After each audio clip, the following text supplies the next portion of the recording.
Hey everybody, welcome back to another episode of Big Questions, Small Steps. My name is Amanda and I'm so glad that you could join me today. Today, we are going to talk about a Jewish holiday because we are in a new month, a new secular month. So we're going to be talking today about the holiday of Purim. Join me, please.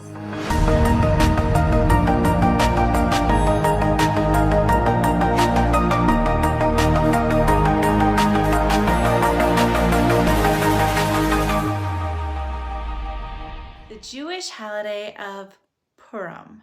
Also, sometimes people pronounce it Purim. I personally don't care, but I know that if you know more about Hebrew, they will correct you. So I'm still learning Hebrew, so please be gentle with me. Okay, so this is a Jewish holiday. It always happens in the spring, okay? And this holiday for the Jewish people marks a celebration, okay? It is a festival that started way back by some. It was first observed in the 2nd century BCE. So let's just take a quick little detour. BCE does not mean before Christ. No. BCE stands for before Common Era. If it's BC, that typically stands for before Christ. As the Jewish people don't believe that Jesus is the Messiah, they don't believe that is a turning point. However, to make the timelines of Jewish people and non-Jewish people align, we have slightly different terms. Same timeline, but the Jewish people tend to use BCE as before Common Era. So way back in the 2nd century of before Common Era, the people started this celebration. This celebration is in honor of a great heroine from the Old Testament or the Hebrew Scrolls or the Torah, however you want to refer to it as, named Esther. Okay? It did not become a popular holiday or a widely observed holiday celebration even until the 5th century BCE. Just because there's a lot of different ideas on things that are in the Torah and how they could be celebrated or remembered. This is one that took a little while to get off the ground, in other words. So this story, the celebration on this holiday is to celebrate the story and the life of a lady named Esther. And Esther's story is recorded in the book of Esther. I know. It's amazing. So this Esther story that we celebrate on Purim involves 5 main people. Okay? So there's 5 main people. There is Esther. Esther is a very modest, very beautiful, very kind, very sweet, but also a little bit conniving. She knows how to get by, okay? Then there's Haman. Now, if you're a Jewish person, whenever you hear that name, you make noise because he's a bad guy. He's a bad guy. He hates Jewish people. Nope, not good. And then there's this king. And his name is quite long. And I'm going to butcher it. Ahasuerus. He was very egotistical. He thought everything was about him. He also liked to drink quite a bit. And he was kind of stubborn. Okay, so there's this king, doesn't make good choices when he drinks. And there's also a queen that he's married to. The queen's name is Vashti. And she's very beautiful, of course, and she's kind of stubborn as well.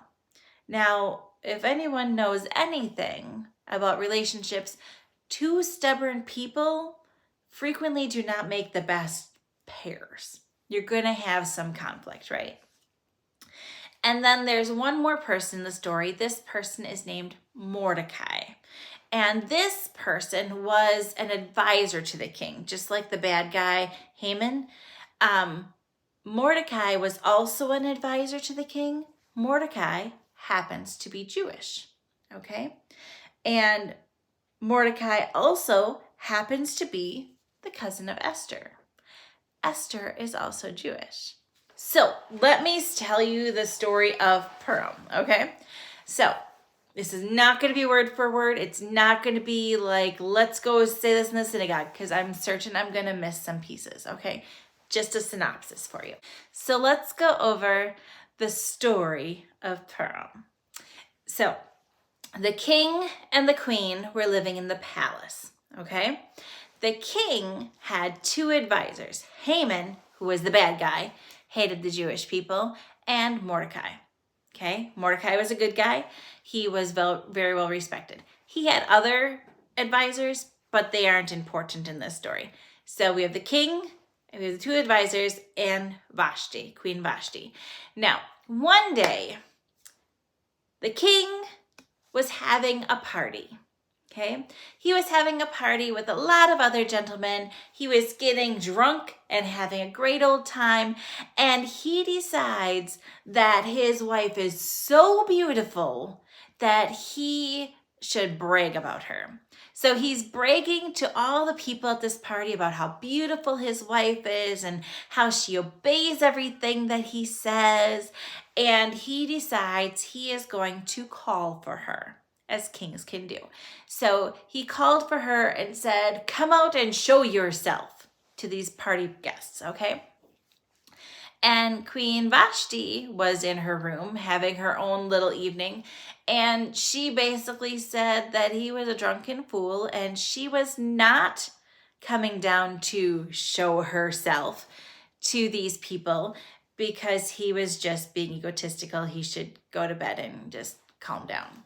Okay, now the king, being the very prominent man that he is, did not appreciate being told no, essentially. Can you think of anybody like that who doesn't like to be told no? Yeah, this king definitely was like that. Now, when the queen said no, the king was embarrassed and he got mad. He decided that something had to be done with this queen who had stepped out of line.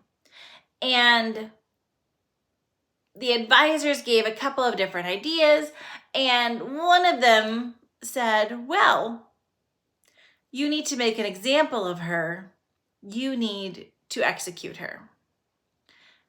And that's what he chose to do. So Queen Vashti was executed, and he, a short time later, decided he needed to search for a new wife because he was lonely and he wanted that company. So he sent out a message and he searched for a new person who was beautiful inside and out for his companionship for the rest of his days.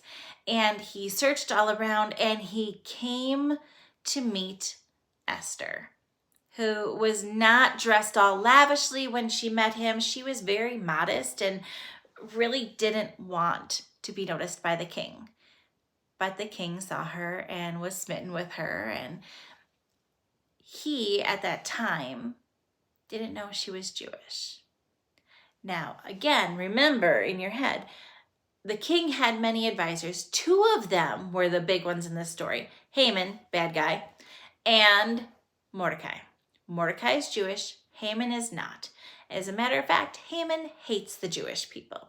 So the advisors are telling the king that there's all these people, these Jewish people, they're going to rise up and they're going to cause problems, so you need to take care of them.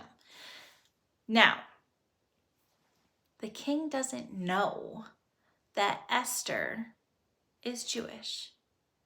Esther, the one he loves most, he doesn't know. So they work out different plans. There's some pretending on Esther's part about who she is.